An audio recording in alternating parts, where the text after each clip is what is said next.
Straight ahead on CCX News, Plymouth's Big Draw. We'll have perspective on the city's signature event, Music in Plymouth. Plus, upgrading history, a look at plans in Brooklyn Park for the historic Eidem Farm. And avoiding the summer slide. We'll show you a few ways local schools are keeping kids' brains sharp. CCX News starts right now.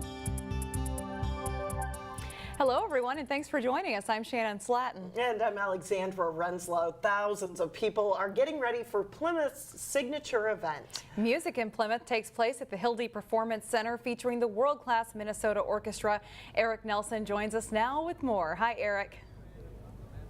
Alex and Shannon, this has become a signature event here in Plymouth. It's the 46th year the Civic League has staged an outdoor concert. And joining me right now is Melly Willis from the Plymouth Civic League. And Melly, always good to talk to you. And I know it's going to be a blockbuster show tonight because the Minnesota Orchestra once again will be performing right here at the Hildy. That's right. We're so honored to bring them back to our stage. We're the longest running partnership with the Minnesota Orchestra for part of their Symphony for the Cities, and they're going to be here again tonight right on our stage. And of course, they've got music known all around the globe. They are world famous, but you're going to have other stuff here besides music, aren't you?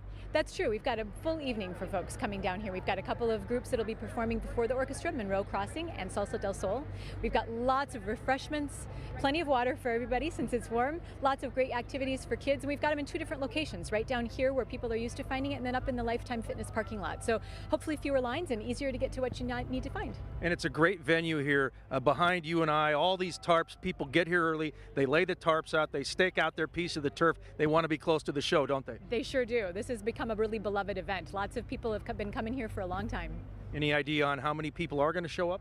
Well, it's always a guess, but we usually estimate about 15,000 in the end. Yeah, so it's a big deal.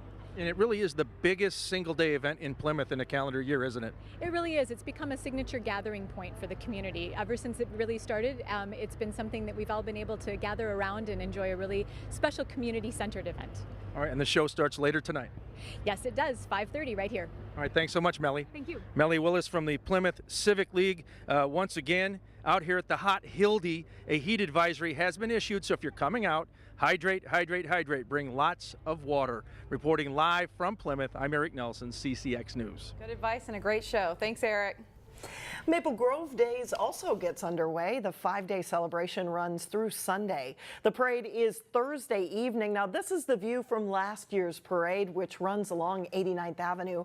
Two members of our CCX News team, Delane Cleveland and Neil Persley, will be a part of this year's parade. Another highlight is the fireworks, of course, Saturday evening, which are launched along West Arbor Lake. That's behind the community center. Eidem Homestead is one of Brooklyn Park's links to the past. Now there is a new plan to upgrade the historic farm.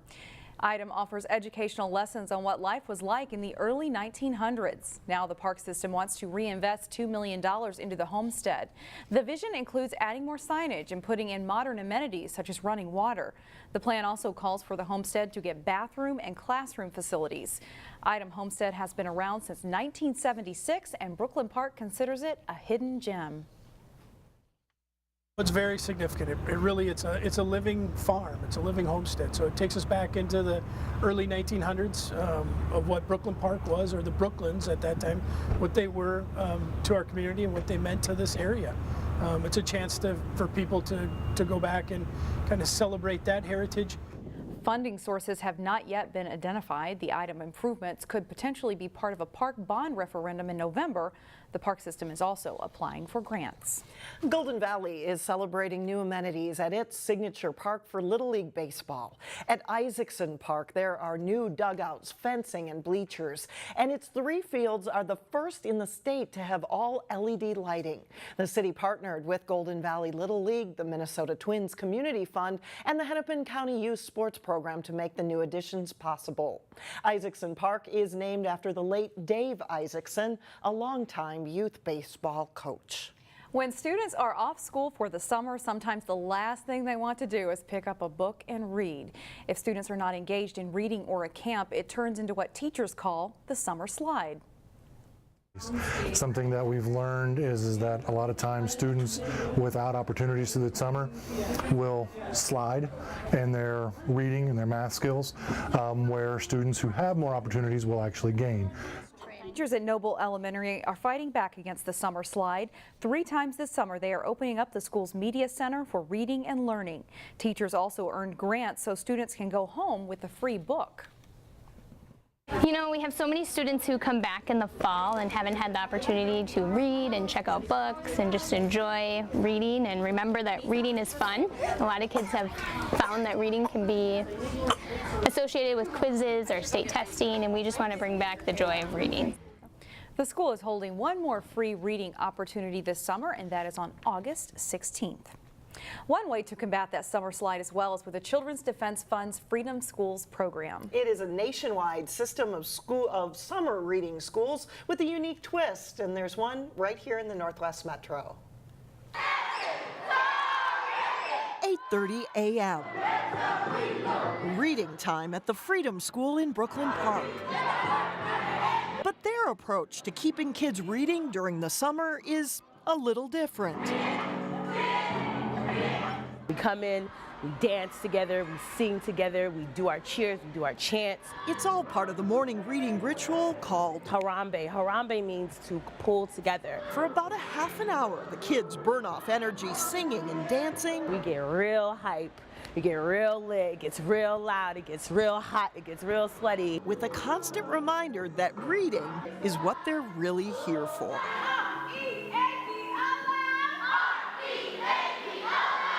At Harambee, we usually talk about reading and how you can do anything with reading. Like, it could be fun, not just boring. It's all part of a movement to stop the summer reading slide that Freedom school teachers in the Osseo School District say puts kids at a real disadvantage. It really puts them in a bad place when they go back to school because they haven't been working on those reading skills, especially students that are already struggling in school. And the school's teachers say it really works. I came into it last year not knowing anything, and then after that I'm like, yo, I have to do Freedom School every single year.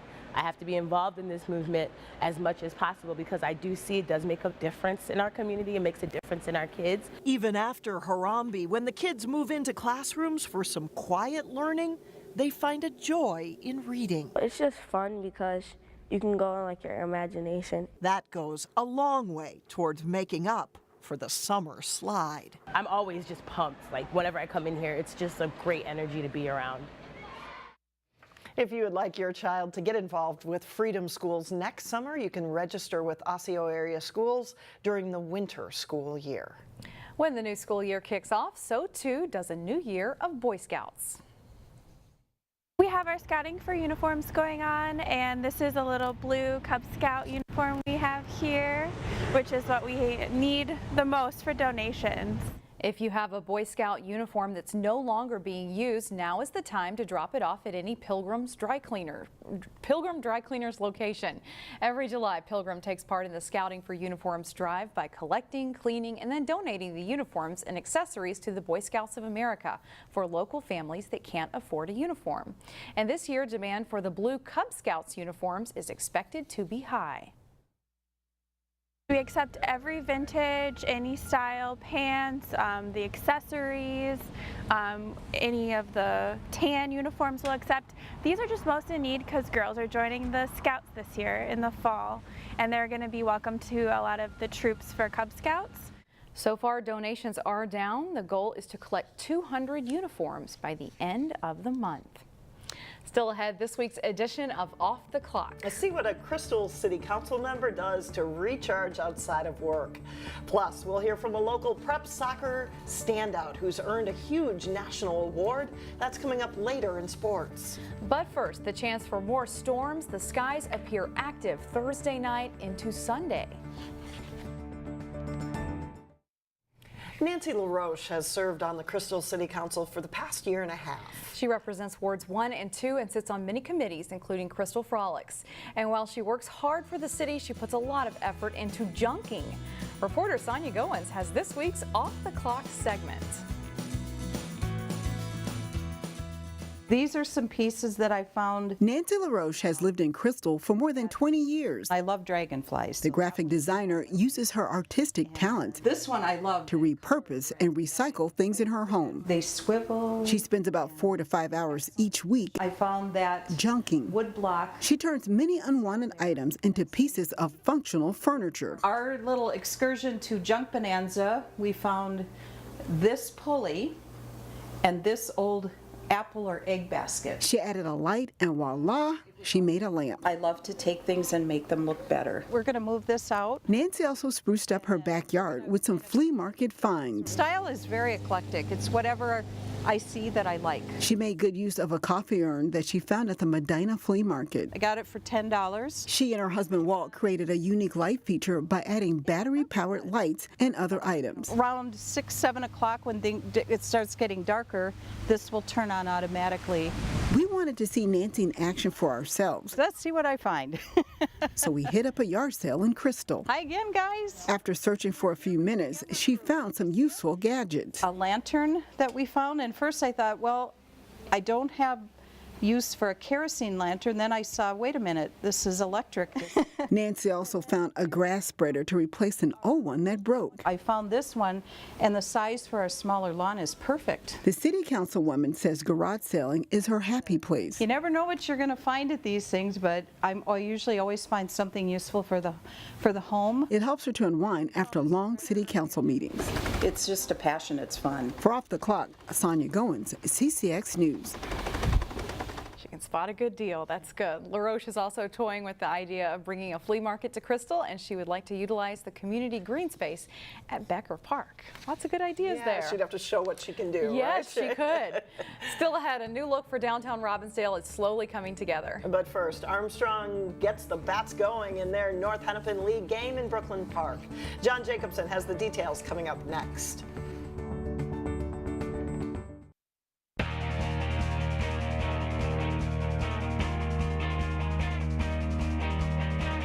I'm John Jacobson with sports. North Hennepin League play for American Legion Baseball is back after a week off for the 4th of July. Two local teams met up Tuesday as Westphal Armstrong in the blue and red visited Brooklyn Park. Top of the first inning, Armstrong Tyler Fliss hits one deep to center field. It's in the park and caught, but deep enough to score Alex Proctor from third for a 1-0 lead. Brooklyn Park ties it in the second. Tanner Sherva drives a run-scoring single to center.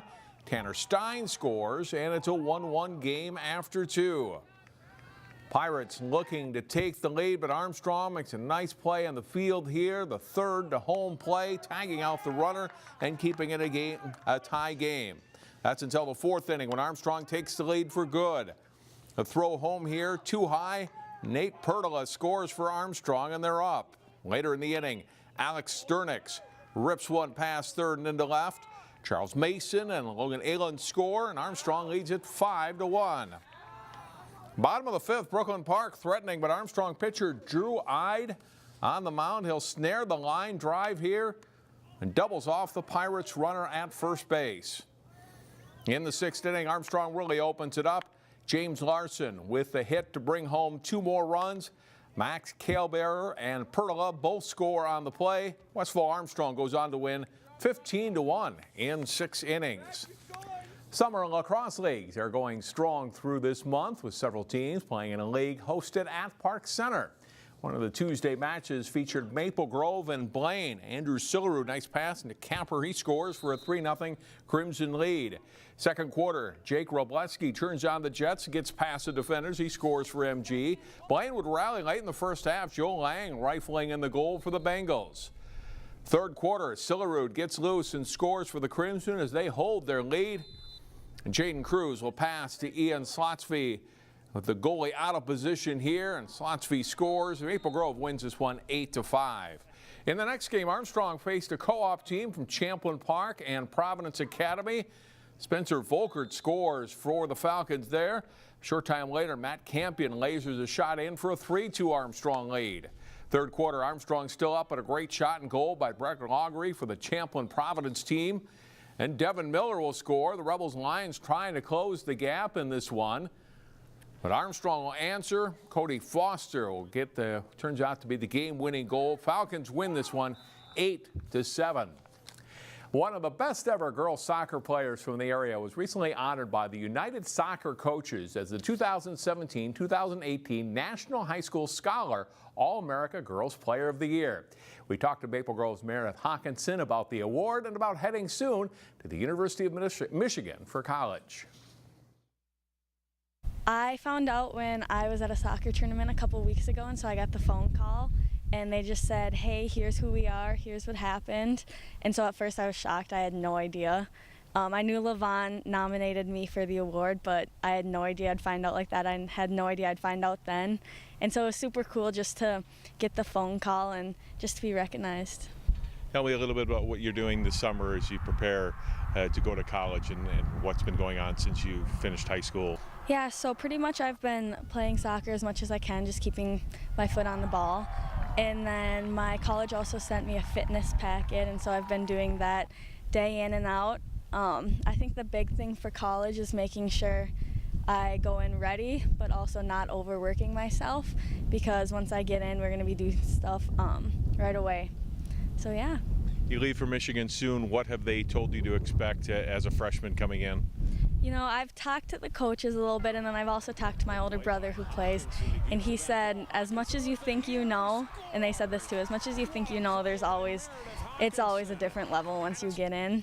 And so they tell me just to be fit, be ready to play right away, but also it's a whole new level, so you can't really expect much. And best of luck to her. Meredith leaves for Michigan in less than 2 weeks.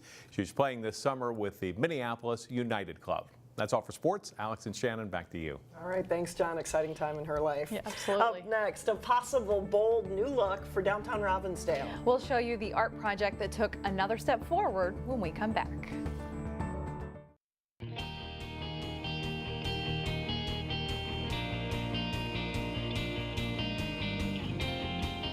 And finally, a closer look at a proposed mural for downtown Robbinsdale. Here are the design concepts put together by Robbinsdale artist Lily Payne. One of the concepts pays tribute to the city's proud wrestling past. A similar concept includes a kayak instead of the wrestlers. Council members preferred those two. The other design is a bit more abstract. The mural would be painted on the south wall of Ace Hardware. The city is estimating a total cost of $6,000 to $7,000. The Robbinsdale Economic Development Authority voted to match donations up to $3,000. That will really change that street corner there. Yeah, have to wait and see what it is. It'll be exciting to see. That's all the time we have for now. Thanks for joining us, everyone. We will see you back here again on Thursday, starting at 4 o'clock.